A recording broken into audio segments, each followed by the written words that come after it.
It's lovely to be back with you, and our journey, as the chairperson has said, is nearing its end. Today and at our next meeting, we'll be going from what I like to say is like the euphoria of starting a new year and going from that to the Monday morning reality, which for me was either in a classroom or a lecture hall. So today we need to be heading towards the Monday morning reality and so on, and moving towards options that might be contained in your recommendations. My colleagues A and Derek, this morning I like to think of them as M&Ms. I meant to buy a few packages on the way, because Derek will be dealing with the kind of mandate that a directly elected mayor might have, and A will be touching on the means through which this mandate could be implemented. So you'll have the M&Ms later. So I want to talk a little bit about the power and functions that a DM, directly elected mayor, might have. Like the chairperson, I thought it useful to remind ourselves of the terms of reference. And one of them was to consider what functions could be transferred from central government to regional or local government in Dublin, and how this should be funded. I thought it also useful to remind you of our current system of local government, that there is a limited range of functions for local government. There's a lot of fragmentation and a lack of cohesion, and it's largely driven by central both obligations and sometimes financial opportunities. But let's not be too pessimistic, because the introduction of a directly elected mayor offers an opportunity for change and innovation. So that's why the what's next is up there. I thought this is a nice quote from Clarence Stone, who's one of the most famous commentators on urban politics in America. And he points out that the power struggle concerns not control and resistance, but gaining and fusing the capacity to act. So he's talking about power to do things rather than power over people. And I think that's something that a directly elected mayor would bring. The next little bit, apologies to you, you might have that's at the next slide. Here we have various sources of power. I'm not going to talk you through them all, but a reminder that you have everything from coercive power to referent and connective power. So you can read that in your leisure time again, think about each of the 7 kinds of power, but when you're designing your options, maybe bear in mind that a directly elected mayor would have different kinds of power. Now, here's the apology to A.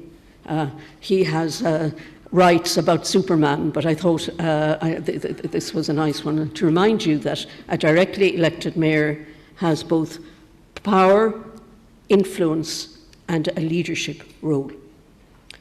And that power is manifested through the functions for which the directly elected mayor would be responsible.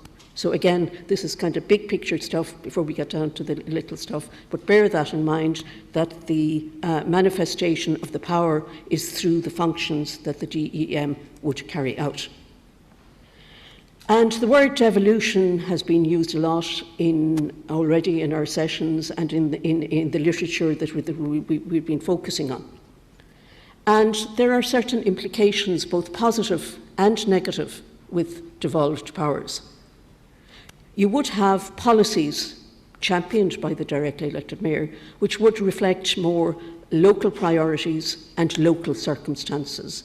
And running through your various contributions for the past number of meetings, we've seen that the desire for the championing of local priorities and circumstances. A mayor could achieve greater collaboration between actors and organisations if powers are devolved and decisions can be made at that level. And the services that would be delivered would have a clearer link between the level of services and what citizens pay, whether it's property tax or whatever. And having devolved services and powers would allow for and encourage innovation, experimentation and variety.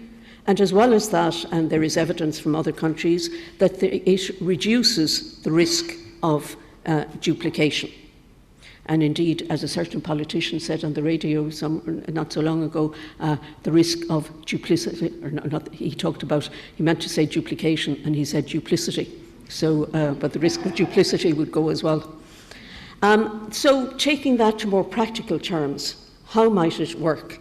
And I'm delighted that Dr. Brian Caulfield is in the room, and some of this draws on some of the ideas that he mentioned at the last gathering.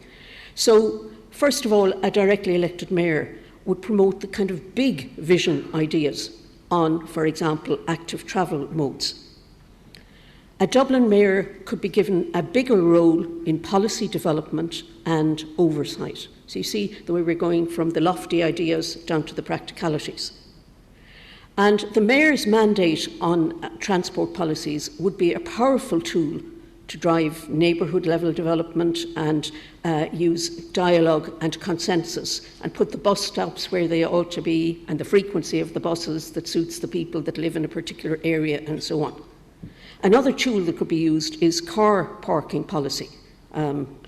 I'm staying at the moment on Home Farm Road, and they've introduced pay parking up there and so on. It's much more difficult to find parking up there than it used to be, but it has made it more efficient, the movement of traffic up there.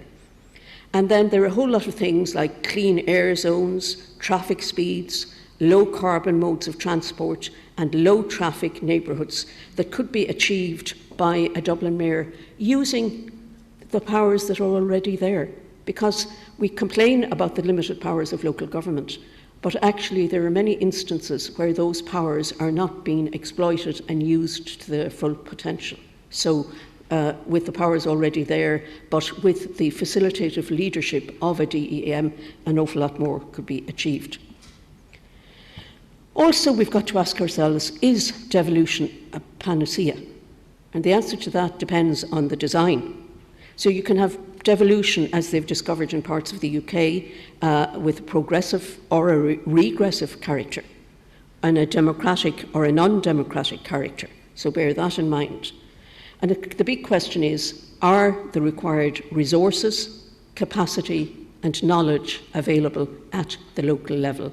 Sometimes yes, sometimes no. And as Brian pointed out when he was making his presentation the last day, there are some very highly skilled people involved at the higher level in transport, and they're not available in every local authority. So bear that in mind as well. As has happened elsewhere, sometimes with devolution, it's a convenient way for central government to devolve the plenary. So give the power to local government, knowing that there isn't enough means to deliver it effectively. So be careful what you ask for sometimes. And a big question for you to consider as well as you come towards your options is, should powers be devolved in one fell swoop, or should there be a gradual devolution of powers? So these are all things to have at the backs of your mind as you turn them into options. Moving on to what has come from your deliberations. And you've identified a number of powers which you believe that the directly elected mayor should have. So this comes straight from the facilitator's review of the last meeting. Things like housing, transport, economic development, tourism, the nighttime economy, policing, childcare, education at different levels, and climate change. So they are things that you prioritised as powers that might be devolved to a directly elected mayor. So that's to remind you again. So they're not in any particular order, but just that you have that list there. And I like the thought that this would lead, we hope, to a brave new world. So can we achieve that? Now, if I had longer, I'd have you singing with Elvis, "It's Now or Never." But I think a very important question is, should the powers be devolved when the DEM system is put in place, or should the devolution be phased? And on the last day that you were here, you had some suggestions on that, and I've reproduced them here. So for certain powers, you wanted them to be achieved in phase 1, which you described as the next 5 years, and other powers would not happen until phase 2.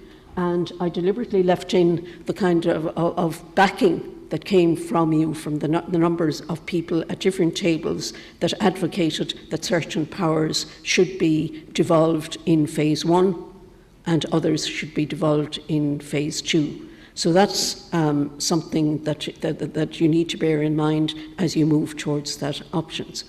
Do you go for a long wish list? Do you, a metaphor I used before, do you write to Santa Claus and put everything you've ever wanted on the list in the hope that he'll give some? Or do you kind of take a more realistic view and say, right, these are the key ones, these are the ones that we want to prioritise, and then the others are more like our wish list and so on. So all of that will be important. And again, you know, are we going to do it this way, that way, or the other way? So lots of thinking and room for discussion at your tables for the rest of the day. And I want to finish up by quoting yourselves to yourselves.